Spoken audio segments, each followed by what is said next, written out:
आज हम agricultural economics की लेक्चर की सीरीज में पढ़ेंगे importance of agriculture. Importance of agriculture sector. अच्छा, वैसे तो हम सब लोग जानते हैं कि agriculture is the most important sector in the economy as well as in the human life. तो हम लोग इसी डिटेल में पढ़ेंगे कि क्या क्या कंट्रीब्यूशन है एग्रीकल्चर की ह्यूमन लाइफ में और इकोनॉमी में।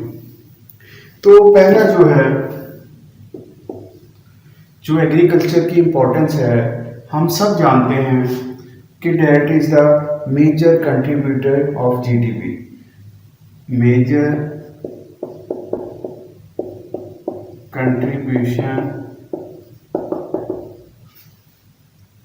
to GDP। अच्छा, जो जीडीपी है ये क्या है? ये है ग्रॉस डोमेस्टिक प्रोडक्शन।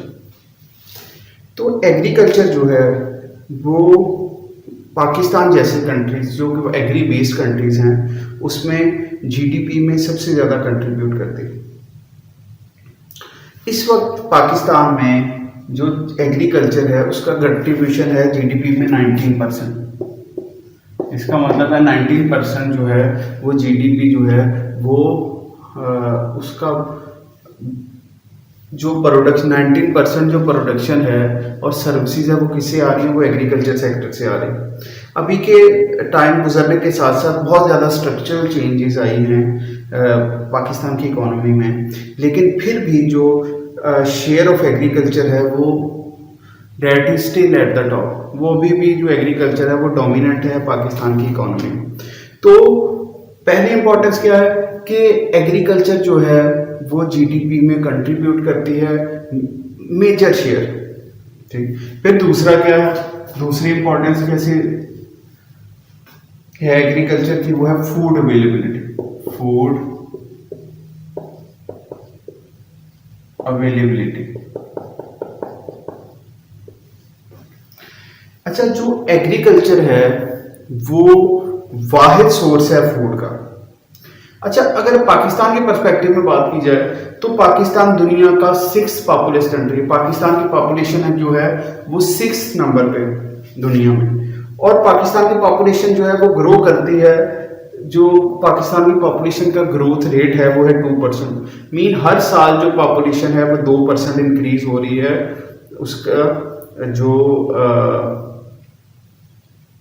पॉपुलेशन है, तो इनको जैसे जैसे पॉपुलेशन जो है वो इंक्रीज होती जा रही है, पॉपुलेशन जो है वो इंक्रीज हो रही है दुनिया की या पाकिस्तान की, उसके साथ साथ जो फूड की नीड है वो भी बढ़ती जा रही है। फूड भी जो है वो ज़्यादा चाहिए होता है। तो जो एग्रीकल्चर है वो वाहिद सोर्स है किसका? फूड का। जैसे एग्रीकल्चर में हम लोग देखते हैं एग्रीकल्चर हमें प्रोवाइड करता है वीट, एग्रीकल्चर हमें प्रोवाइड करता है राइस, वेजिटेबल्स, फ्रूट्स। फ्रूट्स के साथ साथ ये हमें प्रोवाइड करता है एडिबल ऑयल्स। एडिबल जो हम ऑयल खाने पीने के लिए यूज करते हैं, एडिबल ऑयल। इसके अलावा मीट, इसके अलावा चिकन। ये जो सारा है, ये सारा फूड जो है ये कहां से आ रहा है? ये हमारे पास आ रहा है एग्रीकल्चर से। तो एग्रीकल्चर जो है वो फूड का वाहिद और सबसे बड़ा जो है वो सोर्स है। अच्छा, अब दो पॉसिबिलिटीज हैं। एक तो ऐसा कंट्री जो अपना सारा, पाकिस्तान में अगर पॉपुलेशन जो है वो ज्यादा है तो क्या पाकिस्तान जो है वो सारी पॉपुलेशन को जितनी फूड चाहिए क्या वो प्रोड्यूस कर रहा है? अगर पाकिस्तान प्रोड्यूस नहीं कर रहा तो उसे क्या करना पड़ेगा? इंपोर्ट करना पड़ेगा। अगर तो वो डोमेस्टिक प्रोडक्शन के ज़रिए अपने लोगों की कंजप्शन फुलफिल कर पाएगा तो ठीक है, नहीं तो फूड ज़रूरत है, फूड के बगैर सर्वाइवल जो है पॉसिबल नहीं है। तो जो कंट्री जिन कंट्रीज़ में एग्रीकल्चर ज़्यादा नहीं होता या इस कदर नहीं होता कि वो अपनी पॉपुलेशन को फूड प्रोवाइड कर सके, तो वो फिर क्या करते हैं, वो फिर एग्रीकल्चर फूड को जो है वो इम्पोर्ट करते हैं ताकि अपने लोगों की जो है वो नीड्स को फुलफिल किया जा सके। इसके बाद जो थर्ड है,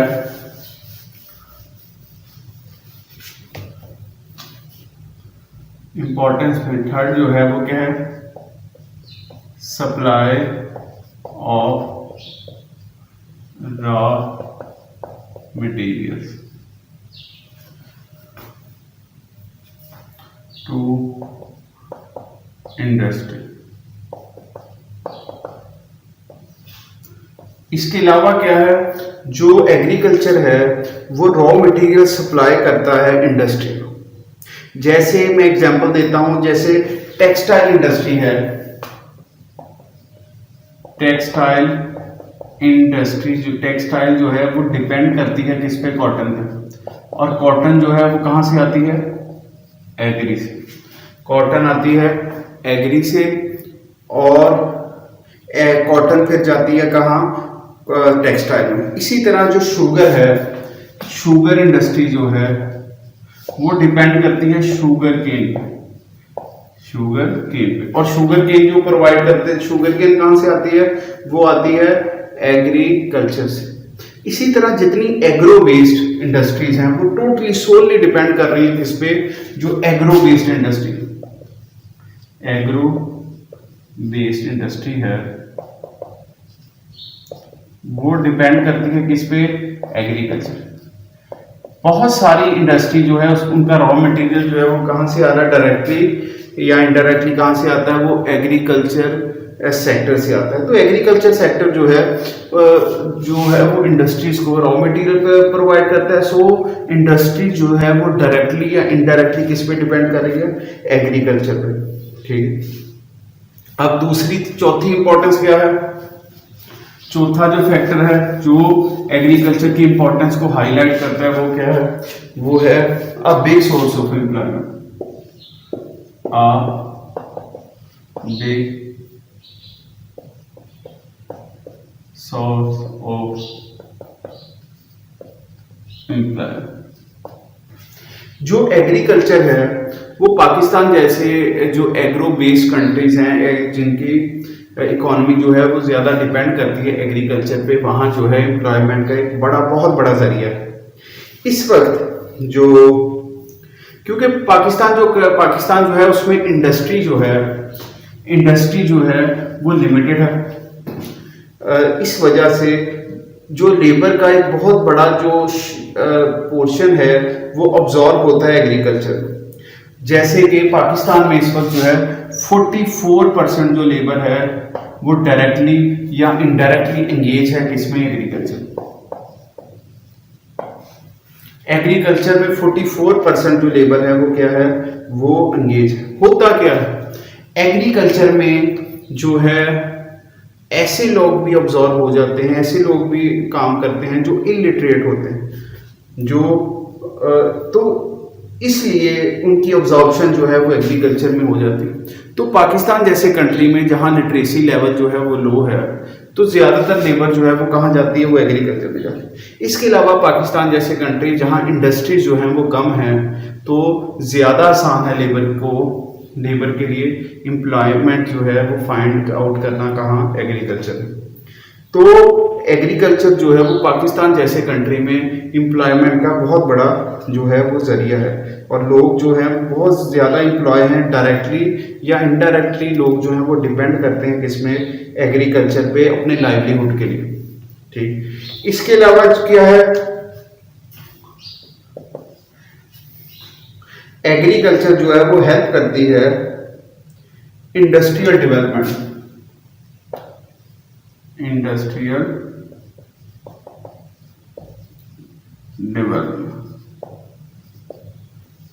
इंडस्ट्रियल डेवलपमेंट में एग्रीकल्चर हेल्प करती है।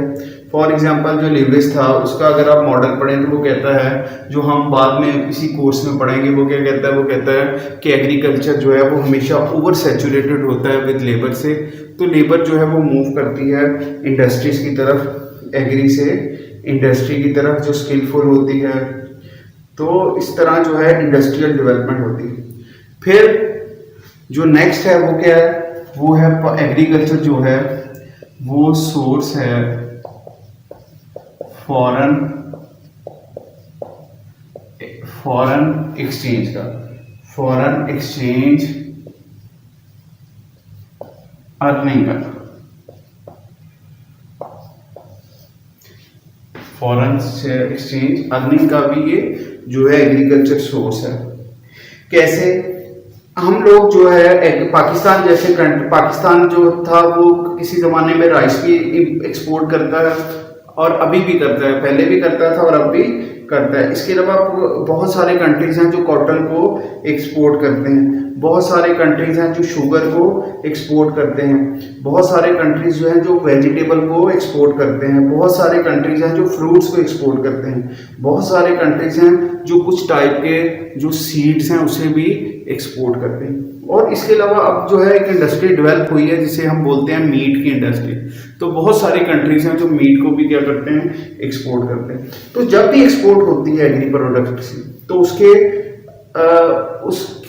फिर उससे क्या होता है, जो कंट्री एक्सपोर्ट करते हैं उनको फॉरेन एक्सचेंज मिलता है, ठीक है। और जो फॉरेन एक्सचेंज मिलता है, जो फॉरेन अर्निंग होती है, उससे वो क्या करते हैं, उससे वो हैवी मशीनरी जो है वो परचेज करते हैं, वो चीज़ें परचेज करते हैं जो वो अपने कंट्री में जो है प्रोड्यूस नहीं करते। तो इस तरह क्या होती है, इस तरह भी इंडस्ट्रियल डेवलपमेंट होती है, जो आपकी इकोनॉमिक डेवलपमेंट होती है। इसके अलावा एग्रीकल्चर जो है उसकी इंपॉर्टेंस को हाईलाइट करने के लिए एग्रीकल्चर क्या करता है, एग्रीकल्चर इसके अलावा जो करता है वो क्या करता है, मार्केट को एक्सटेंड करता है, एक्सटेंडेड मार्केट, इसको हम ऐसे लिख सकते हैं,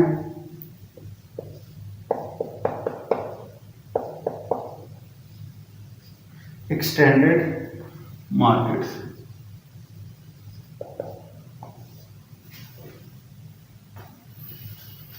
अब एक्सटेंडेड मार्केट का क्या मतलब है?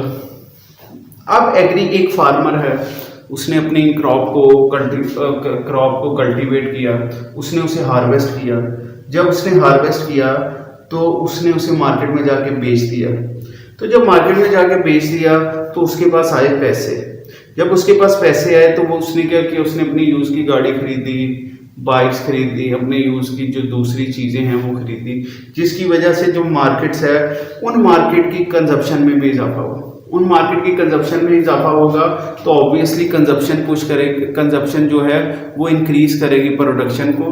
तो इस तरह और मार्केट्स भी डेवलप होंगी, और मार्केट्स भी जो है वो क्या होंगी, वो जो है बेहतर होंगी, कंजप्शन बेहतर होगी। इसका मतलब है जो एग्री प्रोडक्ट्स है इनकी जो कंजप्शन, एग्री प्रोडक्ट्स की जब कंजप्शन होती है तो उसके बदले में जो पैसे आते हैं फार्मर्स के पास, या उसके ज़रिए जो है वो जो इनकम आती है फार्मर्स के पास, उसके ज़रिए जो है पूरी इकोनॉमी में जो है वो सर्कुलेशन होती है मनी की। मनी सर्कुलेशन में इसका मतलब एग्रीकल्चर का एक बहुत बड़ा रोल है, जिससे जो ना सिर्फ एग्रीकल्चर मार्केट को डेवलप करता है बल्कि बाकी मार्केट्स को भी क्या करता है, डेवलप करता है, जो उसके साथ डायरेक्टली या इनडायरेक्टली एंगेज है। फॉर एग्जांपल अगर फार्मर जो है, अब फार्मर ने वीट लगाई है तो उसका गुजारा सिर्फ वीट से नहीं होगा। जब वो वीट के जरिए पैसे कमाएगा तो वो बाकी एग्रीकल्चर कमोडिटी भी खरीदेगा, उसके साथ साथ वो कपड़े भी खरीदेगा, इसके जिससे टेक्सटाइल इंप्रूव होगी। उसके बाद वो जो है वो बाइक या गाड़ी, अपनी ज़रूरियाती ज़िंदगी जो दूसरी चीज़ें हैं वो भी खरीदेगा। तो उससे क्या हो गया, उससे ना सिर्फ उसकी एग्रीकल्चर की मार्केट डेवलप हो रही है बल्कि दूसरी मार्केट्स भी जो हैं वो डेवलप हो रही है। इसके अलावा जो है एग्रीकल्चर इसलिए भी इम्पोर्टेंट है कि इसमें पोटेंशियल है। एग्रीकल्चर में बहुत ज़्यादा पोटेंशियल, ग्रेट पोटेंशियल। एग्रीकल्चर में बहुत पोटेंशियल इसलिए है कि इसमें जो है हमेशा there is always room for improvement. अगर आप सीड्स लगाएं, सीड्स की वैरायटीज जो हैं उसे लगाएं, अगर आप अपनी ज़मीन को जो लैंड है उसे और ज़्यादा फर्टाइल करें, अगर जो है अब आप अपनी क्रॉप की जो है वो रोटेशन ऐसे करें कि ज़्यादातर कैश क्रॉप्स लगाएं, आप वो क्रॉप्स लगाएं जो ज़्यादा सूटेबल हैं आपकी लैंड के लिए। जब ऐसी क्रॉप्स लगेंगी तो फिर क्या होगा, फिर जो है ज़्यादा प्रोडक्शन होगी, ज़्यादा यील्ड होगी, प्रोडक्शन पर एकड़ होगी, जिसके ज़रिए फार्मर जो है वो ज़्यादा इनकम अर्न करेगा, फार्मर जो है वो ज़्यादा फूड जो है वो अवेलेबल करेगा, एग्रीकल्चर फूड ज़्यादा अवेलेबल करेगा, एक्सपोर्ट बढ़ सकती। अच्छा जी, हर वो चीज़ बढ़ सकती है जिससे एग्रीकल्चर जिससे एग्रीकल्चर जो है इकोनॉमी को फ़ायदा पहुंचाती। तो हमेशा यहाँ जो है वो ग्रेट पोटेंशियल है।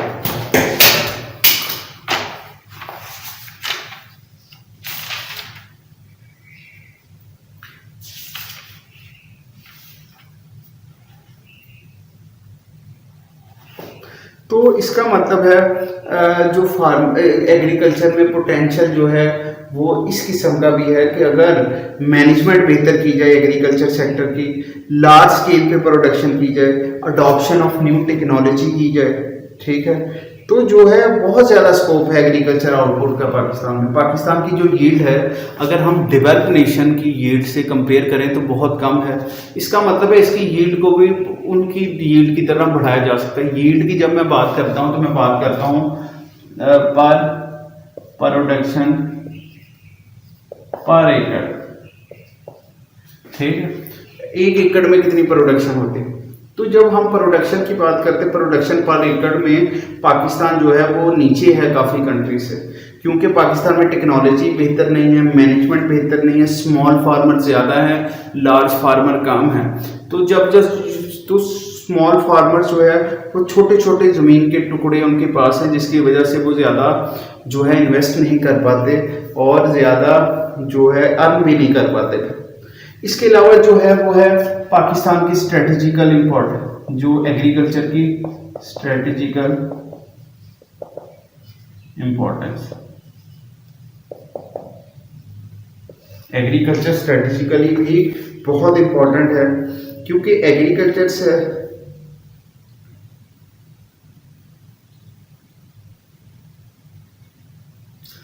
देखिए पॉपुलेशन बढ़ रही है, पॉपुलेशन जो बढ़ती है जैसे पाकिस्तान जैसा कंट्री है, इसमें एग्रीकल्चर बहुत ज़्यादा स्ट्रेटेजिकल इम्पोर्टेंट इसलिए कि पाकिस्तान के जो है पॉपुलेशन बढ़ती जा रही है, तो पाकिस्तान की एग्रीकल्चर पे प्रेशर भी ज़्यादा बढ़ता जा रहा है प्रोडक्शन के लिए, ताकि वो अपनी पॉपुलेशन को क्या कर सके, फुलफिल कर सके। तो ये बिल्कुल जो फूड है वो इसी तरह इम्पोर्टेंट है जिस तरह ऑयल इम्पोर्टेंट है। जो कंट्रीज़ जो है फूड प्रोडक्शन में खुद कफील हैं, वो कंट्रीज़ जो हैं वो ज़्यादा सिक्योर हैं और ज़्यादा सेफ हैं। तो ये बिल्कुल इसी तरह जिस तरह ऑयल किसी कंट्री के लिए इम्पोर्टेंट है, उसी तरह जो है वो फूड भी उनके लिए ज़्यादा इम्पोर्टेंट है। तो जब एक कंट्री जो है वो अपनी पूरी पॉपुलेशन को एक्सेस प्रोवाइड करता है, एक्सेस भी हो जाती है, प्रोडक्शन भी हो जाती है, तो ज़्यादा पॉसिबिलिटी है कि उस कंट्री में जो लोग हैं वो फूड सिक्योर होंगे, उस कंट्री में लोग क्या होंगे, फूड सिक्योर होंगे। तो ये था इम्पोर्टेंस ऑफ एग्रीकल्चर पे लेक्चर। उम्मीद है आपको समझ लगी होगी।